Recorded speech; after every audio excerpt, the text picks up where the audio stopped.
Hi, I'm the Rap Critic, and the following review was a Patreon request by Nick Cruz. And if you'd like to request a review, go here for more information. So, for those who don't know, N9ne is a rapper that's been in the game since '96. It's one of the most electrifying MCs that's never gotten mainstream appeal. However, over the last 2 decades, he's had much success on his independent label. But with all artists, his success has been peppered with naysayers. Of particular note, a review that inspired the very song that I'm going to review, Fragile, featuring Kendrick Lamar, MAYDAY, and Kendall.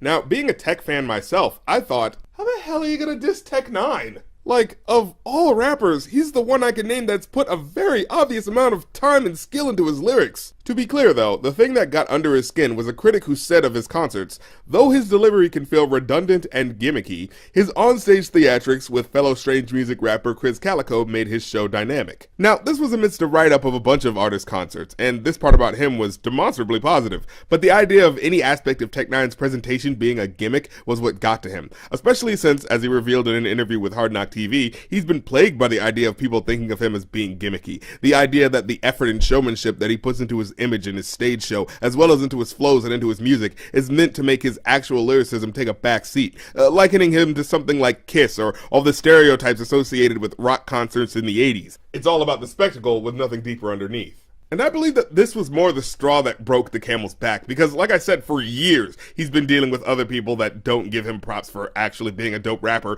because of the elements that he works on, instead taking their praise as a bit of a backhanded compliment when they say, well, your stage show was really good, as if the intrigue behind N9ne is all style and no substance. Now, this is a rapper. If he's gonna say something to the haters, he's gonna come out defiant against them, angry and willing to slap them aside, boosted by his confidence and bravado, right?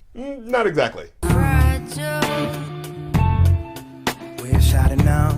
I never thought I'd be so fragile. You don't really get why I'm so pissed. Understand this. Understand this. I'm an artist and I'm sensitive about my shit. Yeah, N9ne instead says something not even the bravest troll on the internet would dare to say. I'm really emotionally hurt and insecure about what you just said about me. Seriously, in this digital age of having to put up an unflinching front, because we seem to have this unwritten rule on the internet that if you show any emotional weakness, you automatically lose the argument, this is one of the boldest fucking things a rapper could say. Which isn't to say that he doesn't get into the typical bragging kiss-offs like at the beginning of the verse. Some of the people opponents are giving an opinion, never do get it. I want you to come on and gobble a Jimmy and die.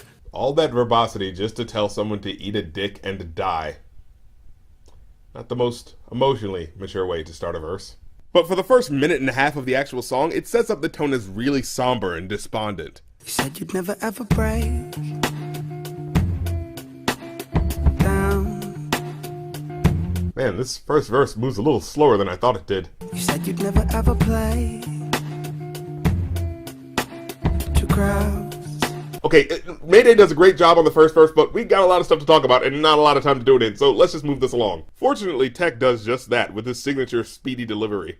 Need to be given the remedy and why critics are really the enemy. But I gotta disagree with him here. Critics aren't the enemy. In fact, despite what a lot of dedicated fans might say, critics are actually on the side of the fans, and critics are what keeps artists on their toes. Now, sure, there are distinctly negative critics out there who just want to shit on you, or fluff critics who just want to kiss your ass. Just as there are good artists and bad artists, there are good critics and bad critics. But essentially, the intended purpose of a critic is good.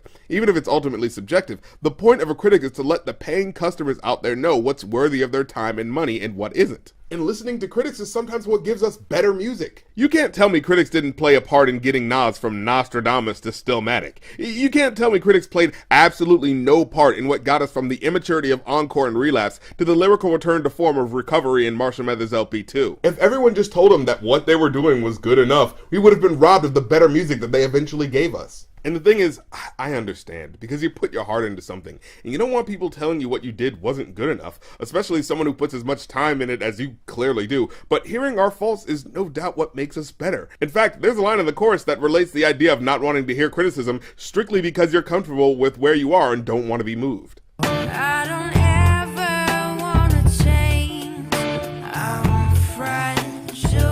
Now, I don't know if this was an intentionally self-deprecating line or not, but if not, that's even better because that means they unconsciously tapped into the main problem that artists have against critics. Because critics tell you there are parts where you were wrong and you need to improve.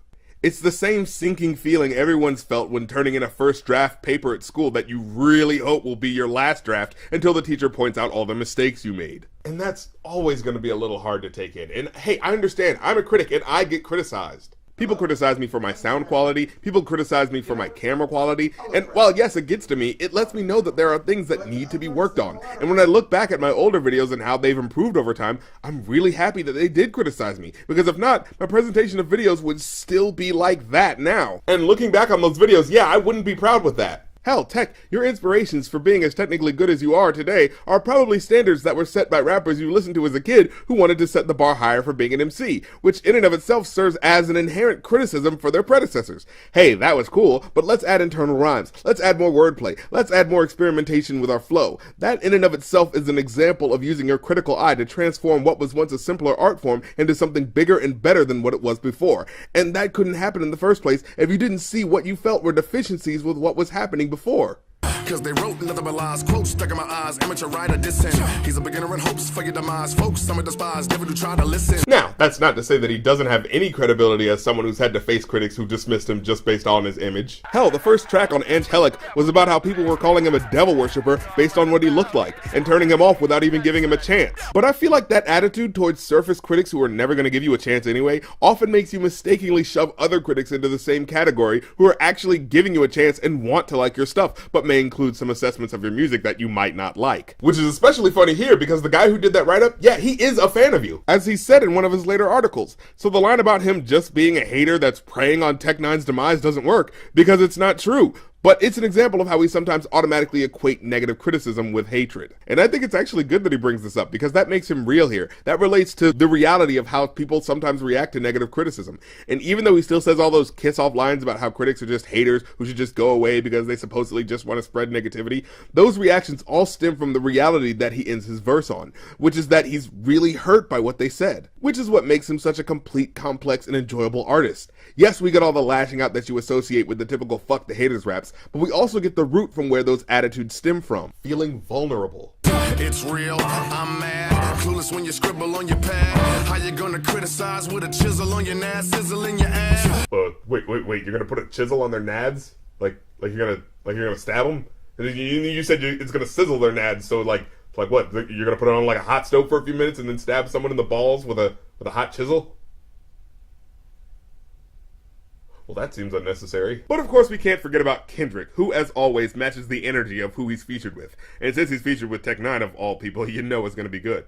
And it really is. Now here, Kendrick seems to have a focus that revolves between responses to positive critics and negative critics. In one line, he addresses those who love him. Tell me that I'm famous, tell me that my name is big as Venus, Jupiter, and then Uranus. And in the next line, he's addressing those who hate him. Tell me that your anus got your head in it. I can smell the articles and know you're heinous. And then he addresses the fact that, positive or negative, the pressure is getting to him either way. Grab a fishing pole and throw me with the shark. That's the feeling I get when you're concentrating on this pen, on this pad. And at least in my interpretation, the sharks represent the negative critics who just want to tear him limb from limb, and the fisherman with the pole represents the positive critics who want to catch something that they can be proud of for finding and measuring. For the fish, it's size, and for Kendrick, for his lyrical skill. And no matter what, to the fish, who's Kendrick, it all feels threatening. Tell me you willing to disown my craft, coming and feeling the picking apart this track. And again, he's showing the dichotomy of people who search through his lyrics with a fine-tooth comb, trying to dissect.